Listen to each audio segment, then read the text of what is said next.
میں سنائی کرتے ہیں ماشاءاللہ سے، یہ پڑھتے ہیں ہم لوگ کہ ہمارے گھر میں، تو آپ کو کم سے کم سننے کا شرف یہ اللهم صل على محمد وآل محمد.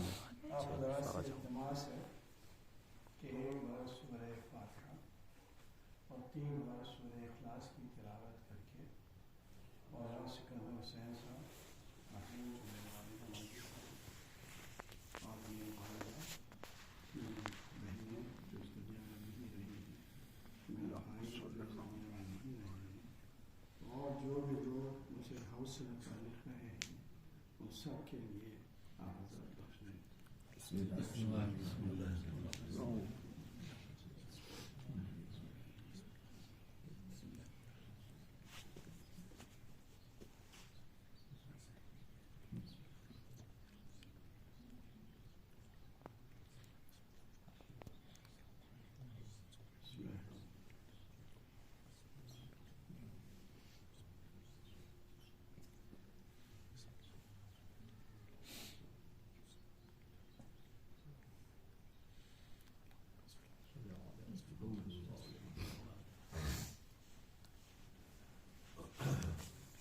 أعوذ بالله السميع العليم العظيم من الشيطان الرجيم. بسم الله الرحمن الرحيم. الحمد لله الذي ذكره شرف للذاكرين وطاعة للمطيعين ونجاة للطالبين. والصلاة والسلام على سيد الأنبياء وأشرف المرسلين سيدنا ونبينا وشفيع المذنبين وهادينا أبي القاسم محمد. اللهم صل على محمد وآل محمد. بيته الطيبين الطاهرين المعصومين. اللهم عنهم رسالة طهرهم تطهيرا. اللهم صل على محمد وآل محمد.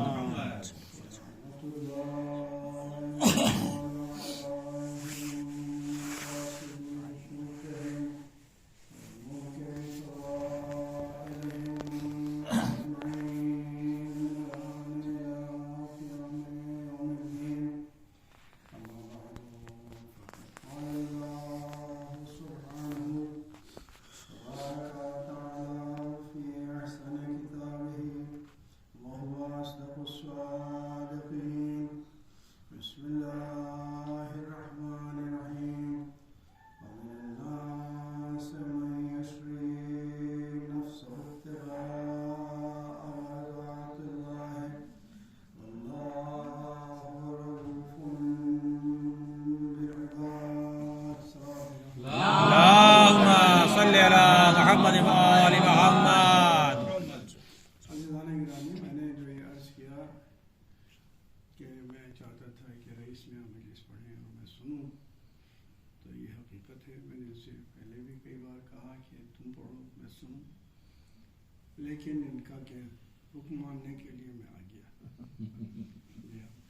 کبھی کبھی چھوٹوں کا بھی حکم ماننا پڑتا ہے، کیا کیا جائے. الحمدللہ رب العالمین کہ آج مجھے اللہ کے عالم نے یہ موقع عطا فرمایا محمد وآل محمد کے ساتھ اللهم صل على محمد وآل محمد. کہ آپ کی خدمت میں اس در دولت کے اوپر جہاں علم کی دولت ہے، مجھے پھر سے اللہ نے یہ موقع دیا کہ میں اپنے والد و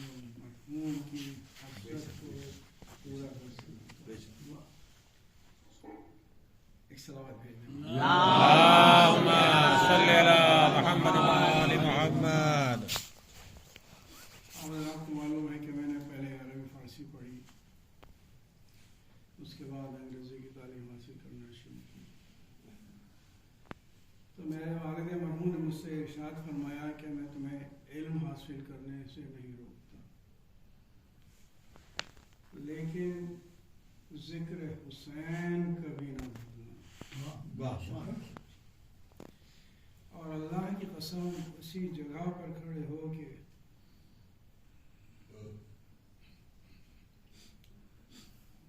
اللهم صل على محمد وآل محمد. یہ فرمایا تھا بیٹا میری قبر نہیں لگی، اگر تم نے ذکر حسین چھوڑا تو قبر میری پیڑ کے لگی. یاد رکھنا یہ جملہ میں نے کہا کہ اگر تم چاہتے ہو کہ میری پیڑ میرے قبر میں لگے تو ذکر حسین نہیں چھوڑ، چاہے کچھ ہو جائے. سبحان اللہ. تو میں آپ کی خدمت میں عرض کروں کہ میں نے جب علی گڑھ میں پڑھ رہا تھا تبھی مجلسیں پڑھتا رہا، بیت الصلاۃ میں اشرا ہوتا تھا، وہاں میں نے پڑھی مجلسیں. وہاں سے آ کے یہاں بھی رہا، پھر اس کے بعد ایران جب گیا تو ایران میں بھی مجلسیں پڑھتا رہا. وہاں سے جب انگلینڈ گیا LLM کر رہا تھا جب، تو وہاں بھی مجلسیں پڑھتا رہا. ویکینڈ کے اوپر 2 مجلسیں پڑھنے کے لیے لوگ ضرور بلاتے تھے مجھے، اشعار پڑھنے کے لیے بلاتے رہے. وہاں سے جب کویت آیا تو کویت میں مجلسیں پڑھتا رہا، اشعار پڑھتا رہا. جب کویت سے امریکہ گیا تو امریکہ میں مجلسیں پڑھتا رہا. تو اپنے والد ماجد کے حکم کا اتباع میں نے کیا، خدا جانتا ہے میں نے ذکر حسین نہیں چھوڑا. اپنے کو اس لائق نہیں سمجھتا ہوں کہ منبر پر آؤں، کیونکہ ایک سے ایک صاحبان علم ہیں،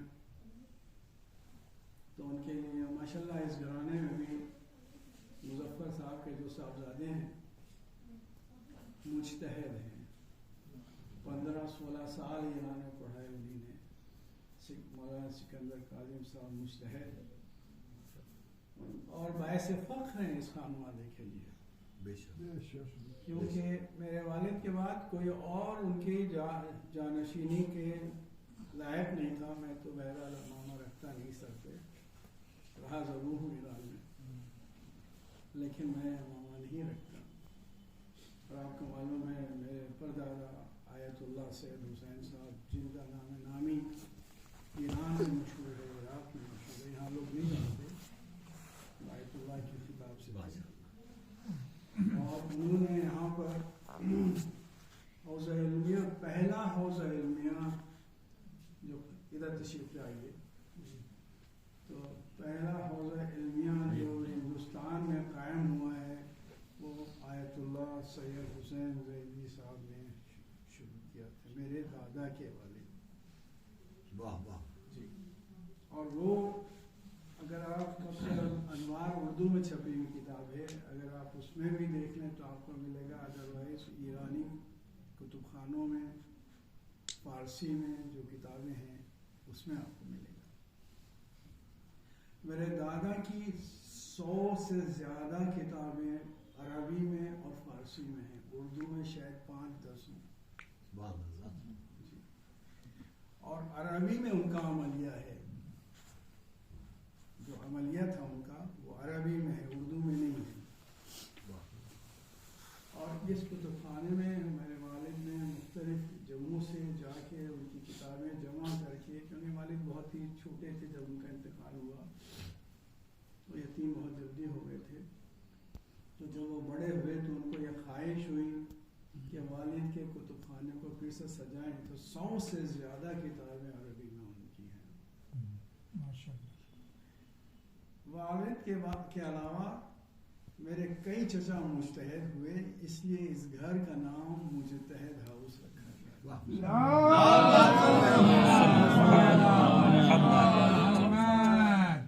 کیونکہ میرے دادا اور پردادا کے بہت سے شاگرد مجتہد ہوئے، تو اجتہاد یہاں سے چلا. لوگ بہت سی باتیں کرتے ہیں اپنے لاف و گزار ہانکتے ہی رہتا ہے، لیکن حقیقت وہ ہے جو سر چڑھ کے بولے. تو اگر آپ لوگ ایران اور عراق کے کتب خانوں کی دیکھیں تو وہاں پر جا کر اس کو دیکھیں تو آپ کو مولانا سید محمد حسین محقق ہندی کے نام سے کتابیں ملتی ہیں. جو محقق ہندی کا خطاب میرے دادا کو عراق کے علماء نے دیا تھا، یعنی اسکالر آف انڈیا. تو بہرحال ان شخصیتوں کو دیکھتے ہوئے، ان ذاتوں کو دیکھتے ہوئے میری کوئی حیثیت نہیں ہے کہ میں کہہ سکوں کہ میں ان کا جانشین ہوں. تو اللہ کا شکر ہے کہ مظفر میاں کے بیٹے سکندر کاظم صاحب نے وہ منزلت حاصل کر لی کہ المصطفیٰ یونیورسٹی جو قم میں ہے اس میں وہ پروفیسر تھے، اور وہاں سے ابھی ان کو افریقہ میں بلایا گیا، مدعو کیا گیا، اور بہت سے لوگوں نے وہاں پر مختلف اسکولوں کے ان کو زیارت کرائی، اور کرانے کے بعد وہ ہر جگہ گئے، اسکولوں کا معائنہ کیا، مختلف ڈپارٹمنٹس کھولے. ابھی ان کی عمر کوئی 30 سال بھی نہیں ہے. آپ لوگ صلی اللہ محمد و آل محمد. کرم ہے. اس کو دیکھتے ہوئے اگر آپ سوچیں تو میں نے کچھ بھی نہیں کیا، تو میرے لیے ویسے عزت ہے، ویسے فخر ہے. خدا ان کی عمر کرے. آج کے اس مجلس کا میں نے ذکر کیا اپنے بچوں سے، بھانجوں سے. میں نے کہا میں آیا ہوں ہندوستان، میرا دل چاہتا ہے کہ میں اپنے بالغ کے اور گھر والوں کے ایصال ثواب کے لیے ایک مجلس کسی گھر میں منعقد کروں، اور تم لوگ انتظام کرو. میں تو بالکل اجنبی ہو گیا ہوں یہاں. تو ان لوگوں کا احسان ہے اس وقت کہ یہ مجلس منعقد ہوئے، اور آپ لوگوں کا احسان میرے دل کے اوپر اور میرے سر پر ہے کہ آپ لوگ اس میں شریک ہوئے اور اس مجلس حسین میں شریک ہوئے. اللہم صلی اللہ محمد و آل محمد. میرے لیے سخت بات یہ ہے کہ اس وقت یہ مہینہ مولا کائنات کی ولادت کا اور نصیب خوانی کا ہے، اور میں مجلس پڑھوں تو کس طرح سے پڑھوں؟ کوئی ایسی آیت ہو کہ جس کا تعلق فضائل سے بھی ہو، مصائب سے بھی ہو. کیونکہ ذکر حسین کرنا ضروری ہے، والد کا حکم ہے. اور یہ کہ چونکہ مولا کائنات کی ولادت کا مہینہ ہے تو یہ سوچ کے ایک آیت میں نے چنی، لیکن میرے پاس اس وقت وہ ڈکشنری، اردو میں ڈکشنری کہتے ہیں جو بھی، تو جو عربی کی آیات کو بتاتا ہے قرآن مجید کی کہ کون سی آیت کس سپارے میں ہے، سورہ میں ہے، وہ میں نہیں لایا تھا، وہ مجھے یاد نہیں رہی تھی. بڑا ہو گیا نا، اس لیے تو میں نے اپنے عزیز بھائی سے فون پر یہ عرض کیا کہ تم مجھے یہ شاید کو بتاؤ کہ کہاں پر ہے. تو رئیس میاں نے میرے ساتھ یہ نیکی کی تو انہوں نے مجھے بتایا کہ سورہ بقرہ کی 207ویں آیت ہے، اور ہم آپ کیوں بھول گئے؟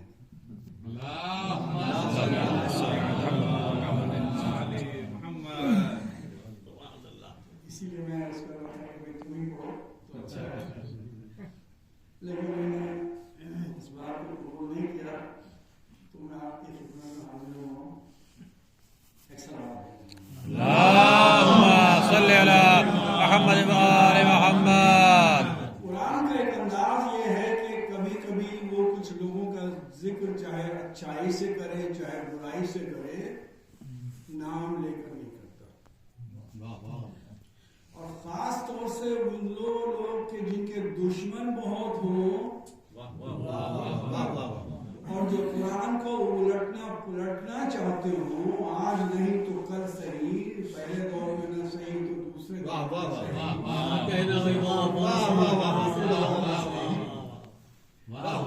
ان کی دست برد سے بچانے کے لیے قرآن کریم نے یہ انداز اختیار کیا ہے کہ اشاروں سے ذکر کیا ہے.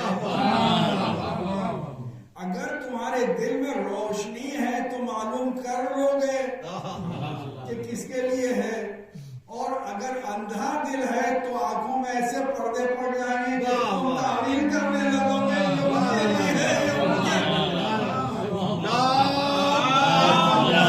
صلی اللہ محمد وآل محمد. لوگ سوچتے ہیں اور یہ کہتے ہیں کہ اس میں تو کہیں صاحب علی کا ذکر نہیں ہے، نام نہیں ہے. اگر اللہ کو اتنا ہی محبوب ہوتا تو علی کا نام ذکر ہو جاتا اس آیت میں.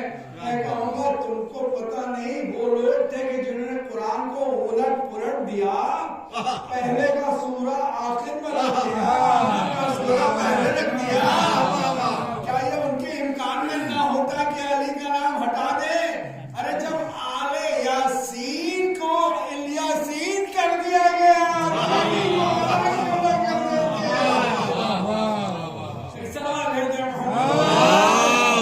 صلی اللہ محمد وآل محمد.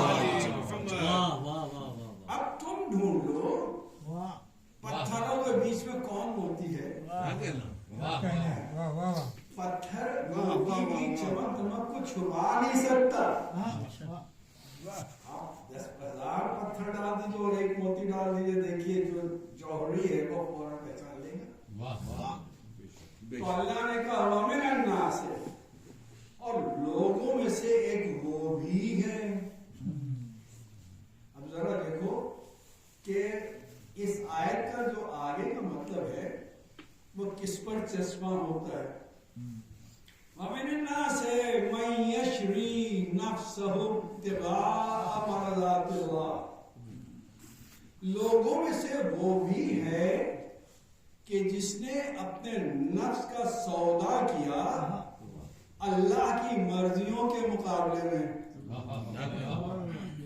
اللہ کی مرضیاں لے لی اور اپنے نفس کو بیچ دیا اللہ کے ہاتھ میں. بیچنے والا بھی اتنا سمجھدار تھا کہ ایسی ویسی چیز سے نہیں، یہ بھی ہو سکتا تھا کہتے مجھے خلافت چاہیے ہے، یہ بھی کہہ سکتے تھے مجھے امارت چاہیے ہے.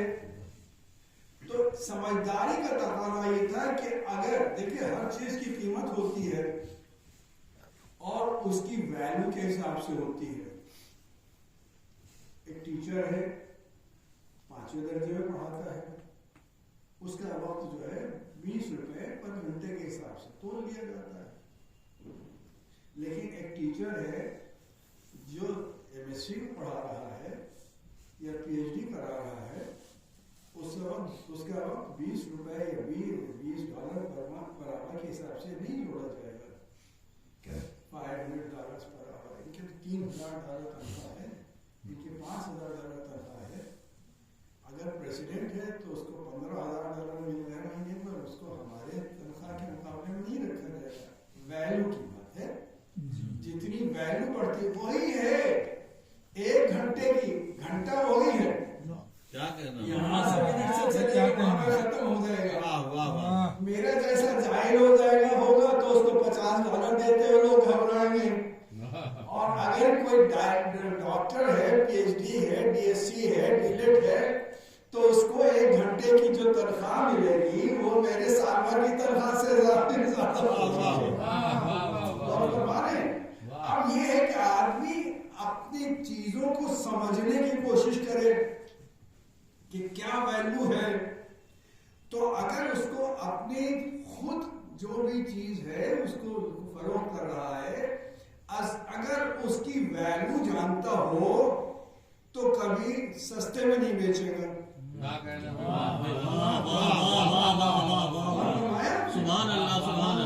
کبھی سستا نہیں بیچے گا.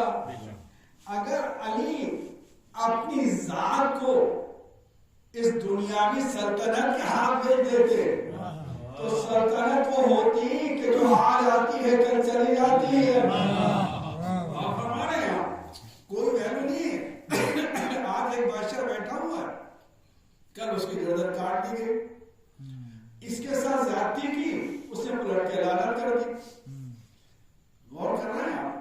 اگر علی حکومت وقت چاہتے تو جو علی ابن ابی طالب ایک تلوار کے ذریعے ہزاروں کو ادھر سے ادھر الٹ دے، اس کے سامنے وہ بھگوڑے کیا اٹھتے کہ جو کسی جنگ میں ایک آدمی کا سر کاٹ سکے. غور فرمائیے آپ.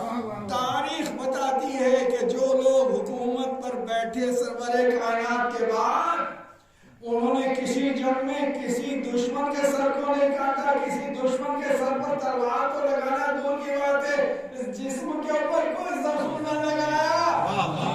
ایسے لوگوں کے مقابلے میں علی ابن ابی طالب کیا چیز تھے کوئی سمجھ نہیں سکتا. لیکن علی نے تلوار نہیں نکالی، حکومت پہ قبضہ نہیں کیا، کہا دنیا میں چیز میری ٹھوکروں میں ہے.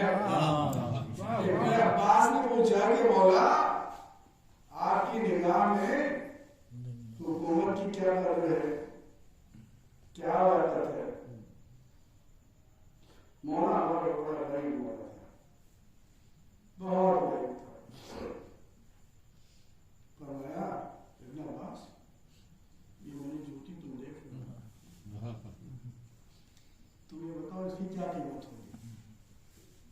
کہا مولا یہ تو بہت پرانی ہے، میں تو آپ سے کئی بار کہہ چکا ہوں کہ آپ بدل ڈالیے.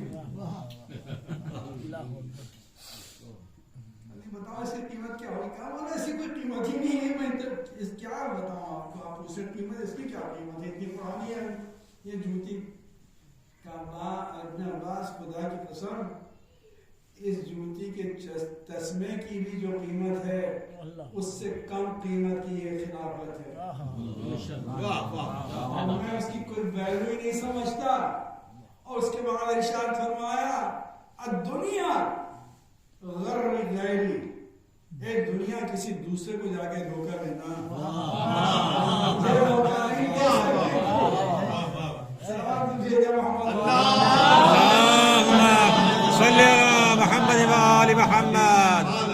تو وہ انسان اگر اپنی جان بیچے گا تو اس کی قیمت کچھ ایسی ہی چاہے گا،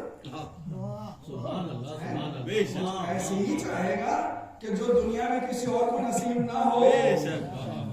تو بڑے بڑے لوگوں کے لیے یہ لگایا جاتا ہے کہ خدا ان سے راضی ہو.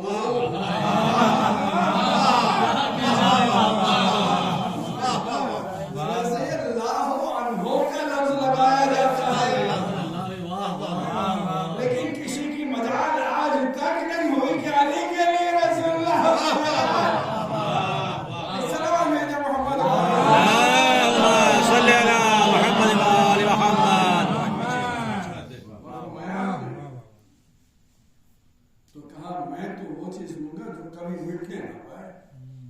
اور جس کی ضرورت ہر انسان کو پڑے، اور خاص طور سے ہر مسلمان صبح سے شام تک یہی کہے رضی اللہ عنہ رضی اللہ عنہ، ہے نا؟ بہت فرمایا آپ نے.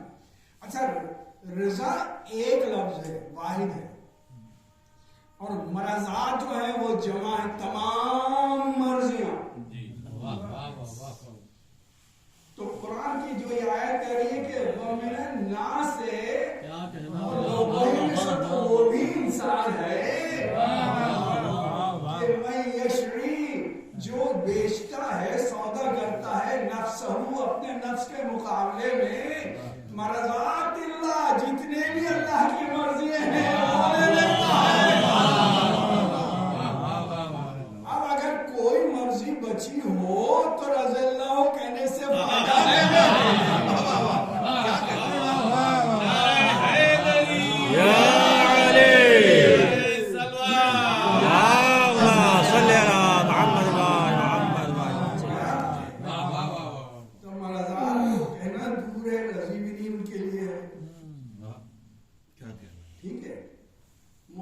ساری مرضیاں ہیں اور سر پٹکتے ہو. اور ناسمجھی کی انتہا یہ ہے کہ جانتے تھے. دیکھیے ایک بات یہ ہے، عجیب بات یہ کہ انسان کی خواہش تو ضرور ہوتی ہے. پہلے اپنے کو تو دیکھے، مجھ سے کہتے جائے گی یونیورسٹی میں جا کے PhD کرا دو لوگوں کو، کی بے عزتی ہوگی کہ تو وہی تو وہ چھپانے کے لگ ہوں. میں نے کہا زئی صاحب گئے تو تھے آپ, کیا ہو ہے نا. لوگوں میں یہ صفت ہوئی جب سرور کائنات کو دیکھا لوگوں نے کہ وہ اسٹیبلش ہو گئے تو اب ہر ایک ان کے قریب آ کے اپنی قربت بتانے لگا.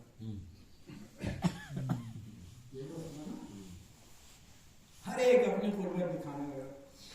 قربت دکھانے کا طریقہ یہ تو یہ ہوتا ہے کہ جیسے میرا فون ان کے فون سے ملا ہوا ہے تو میں کہہ سکتا ہوں میرا بھانجا, ان کا فون مجھ سے ملا ہوا, یہ کہہ سکتے ہیں میں ان کا بھانجا ہوں, میرے ماموں.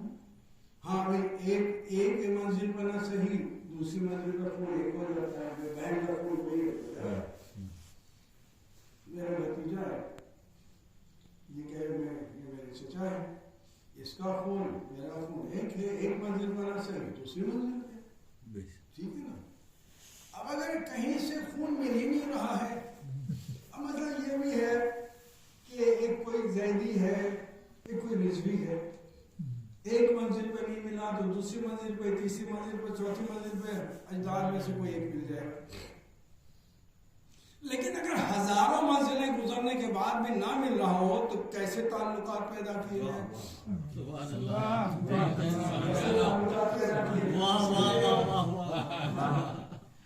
تو ایک ہی طریقہ ہے کہ سمجھانا تھا.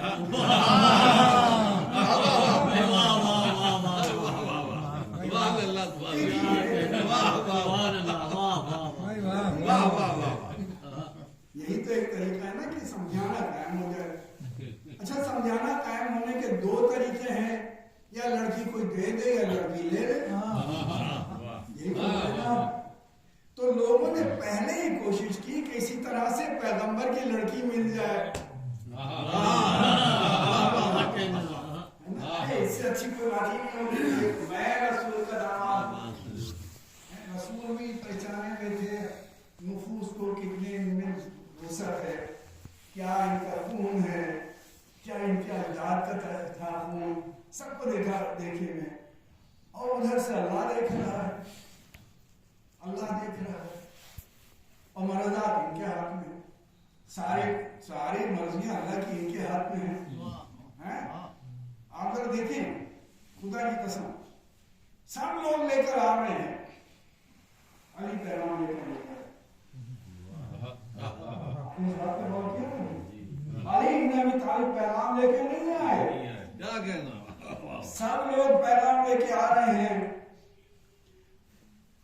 پیغمبر سے پوچھا جسے اللہ چاہے گا اس کو اسی کے ساتھ نکاح ہو جائے گا فاطمہ کا. پھر آ رہے, ادھر سے آ رہے, ادھر سے رشتے آ رہے, راجاؤں کے آ رہے, نوابین کے آ رہے, خدا کے آ رہے, جو جو ان کے خطابات تھے وہ سب لے کے آ رہے ہیں. کوئی اپنے کو بڑا دوست بتا رہا ہے, کوئی اپنے کو بڑا قریبی بتا رہا ہے, کوئی کہہ رہا ہے میں ان کے بالکل قربت میں بیٹھتا ہوں, کوئی کہہ رہا ہے میں ان کے سامنے بیٹھتا ہوں. یہ سب اپنے اپنے. رسول اللہ نے کہا کہ میں اس کے ساتھ فاطمہ کا عہد کروں گا جس کی ڈیوڑی پر ستارہ اتر آئے. اور ہمارے آپ جس کی ڈیوڑی پہ ستارہ اترے گا اس سے فاطمہ کا عقد ہوگا. یعنی پیغمبر کا کہنا یہ تھا کہ جس کو ستارہ سجدہ کرے گا آگے اس کو انتخاب کیا ہوگا اللہ نے. تو جناب یہ تو بڑی مشکل بات ہے, کس کے اندر ستارہ. تو اب دو راتیں ایسی ہیں جو مسلمان بہت تڑپا ہے, بہت تڑپا ہے اپنے بستروں کے اوپر. ایک وہ ہے تھی رات کے جب فاطمہ کی نکاح کا اعلان ہوا, پیغمبر نے کیا کہ جس کو اللہ انتخاب کرے گا اور جس کے در پر ستارہ اترے گا اس سے فاطمہ کی شادی میں کروں گا. تو ہو سکتا ہے کہ لوگ رات کو کبھی گھنٹہ 2 گھنٹے جاگ جاتے ہوں, لیکن اس دن پوری رات جاگی. اچھا ہوتا یہ کہ یوں کرتا آگے چلا آتا تو کیا برا تھا, اتر گیا. اس کی بات وہ نہیں تھی, اس میں جو مزہ ہے وہ اس میں نہیں تھا جو ہم نے ابھی بتانے جا رہا ہوں. اب جب ستارہ اترا تو ہر ایک کی نگاہ ستارے پہ ہے، کاش یہ ستارہ ادھر ہے، وہ کہہ رہے کاش یہ ادھر ستارہ، پتہ نہیں دعا جانتے ہو کوئی نہ جانتے ہو، احتیاط رہے، جب ستارہ ادھر آتا ہے تو دل کی دھڑکنیں ادھر سے ادھر جا رہا ہے ستارہ، ادھر دیکھ رہا، آنکھیں لگی ہوئی ہیں کہ کسی طرح سے ستارہ ادھر آئے، وہ ادھر سے چکر کاٹتے، ایک بار کاٹ لے ابھی دل کی دھڑکنیں رک جائے، مطلب 7 چکر کاٹ رہا ہے ستارہ، لوگ مطمئن، لوگ ہر طرح سے پریشان ہے، کسی طرح سے قرآن کسی کو یاد بات اتنا نہیں، سلام علیکم محمد صلی اللہ محمد وآل محمد. پورا ستارہ یوں چکر کاٹتا رہا اور آ کے پھر آہستہ آہستہ علی کے دروازے پر اترا. ایک وہ تھا جو ستارہ آسمان کا تھا، وہ علی کے دروازے پر اترا، اور ایک وہ وقت تھا کہ جو زمین سے اوپر جانے والا تھا، حسین ودنا، اس نے بلایا تھا کہ بلاؤ علی کو. میں چاہتا ہوں کہ آج اس کے ہاتھ میں تلوار، یہ تو جھنڈا اسلام کا رائے جھنڈے کو کہتے ہیں، میں اس کو جھنڈا دوں گا، رجولن جو مرد ہو نامرد نہ ہو. مجھے اپنے جوڑے کی عزت رکھنا ہے، رجولن ایسا نہ ہو کہ نامرد ہو اور مردوں کی صورت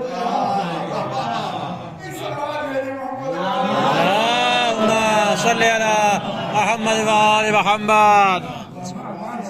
لوگ پہن لیتے ہیں نا، آج کے آپ نے دیکھا کے زمانے میں بہت سے لوگ امریکہ میں دکھائی دیتے ہیں، یورپ میں بھی دکھائی دیتے ہیں، جو مرد کی صورت میں ہیں لیکن نامرد ہوتے ہیں. تو یعنی پیغمبر کے اشارہ ہے، میں یقیناً، لام جو ہے عربی میں لگتا ہے یقیناً کسی چیز کو دکھانا. اچھا دیکھیں اس کے اندر اتفاق سے یہ عربی کا مسئلہ ہے، میں یہاں پر آپ لوگوں کے مزاج کو گڑبڑ نہیں کرنا چاہتا کہ عربی میں گرامر بتا رہا ہوں، لیکن ایک لام ہے اور ایک نون کے اوپر تشدید ہے آخر میں جو لگتا ہے. لام شروع میں لگتا ہے اور نون آخر میں لگتا ہے. بے شک، بے شک، یعنی لام اور نون اگر ایک ساتھ کسی پر لگ جائیں کسی برف کے اوپر تو اس کا مطلب بے شک، یقیناً،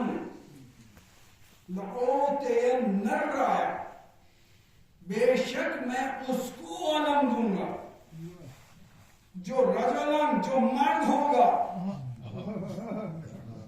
اور خالی مرد ہونا ضروری نہیں ہے، کرارن، جو بڑھ بڑھ کر حملے کرنے والا ہوگا، جس نے کبھی کسی مرد کا مقابلہ نہ کیا ہو، وہ سب راستے سے کٹ گئے.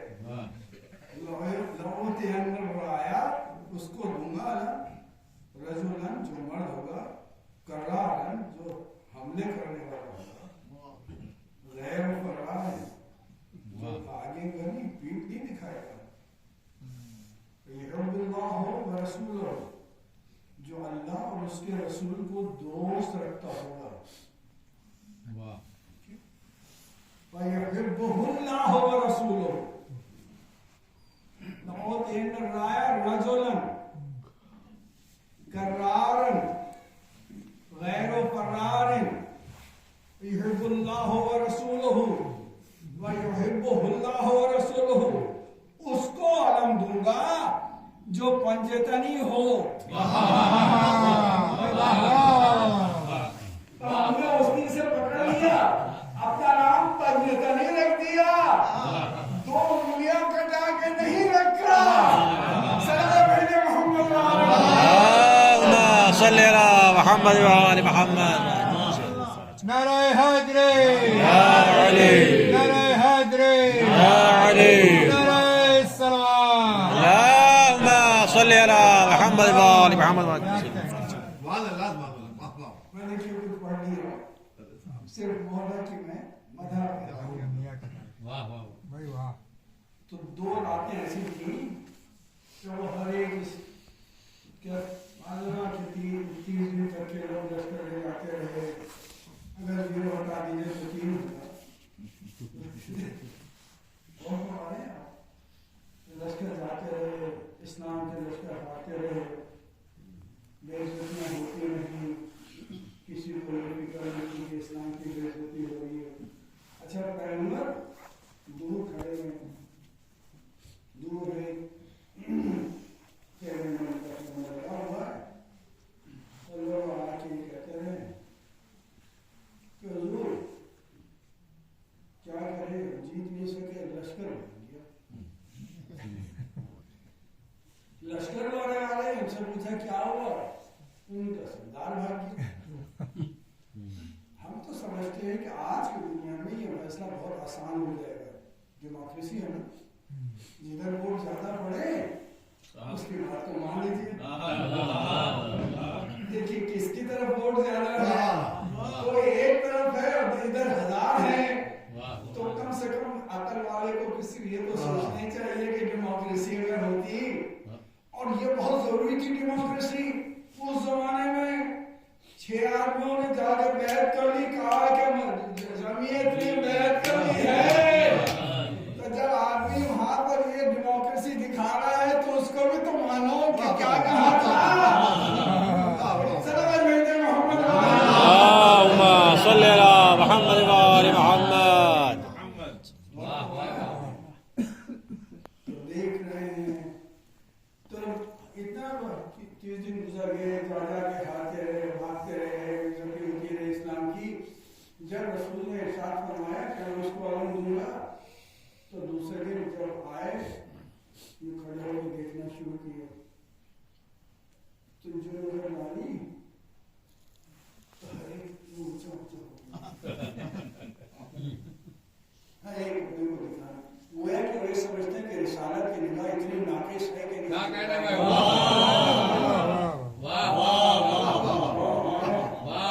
اتنے بدعقیدہ لوگ تھے، لوگ یہ نہیں سمجھتے تھے کہ رسول کے اوپر وحی نازل ہوتی ہے، اور انہیں اٹھا کے اگر ایک مرتبہ کسی کو ذلت نصیب ہو جائے تو اپنا سر جھکا کے چھپ جائے گا۔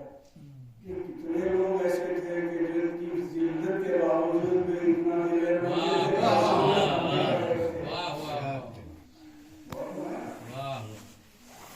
اگر علی ابن ابی طالب بھی اس میں ہوتے مجمع میں تو لوگ کہتے کہ علی نے اشارہ کیا ہوگا، رسول نے کچھ اشارہ کیا ہوگا۔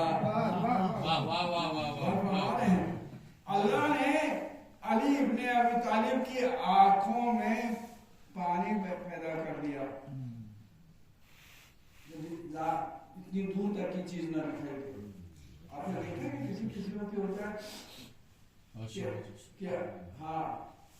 کہ اگر آپ کو ایک چشمہ لگا ہوا ہو اور چشمہ دھندلا ہو جائے، جیسے پانی جیسے ہوتا ہے نا، ہم آج کل چلنا تھا کیا کہتے ہیں اس کو،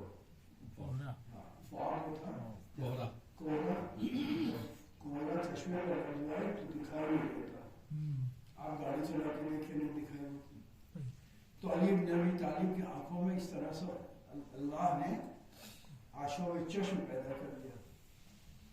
علی دور اپنے مدینے میں چلے گئے، قریب اور علی اللہ نے انتظام کیا، علی تم جاؤ نہیں، تمہارا انتظام تو میرے ہاتھ میں، تم یہی بیٹھے۔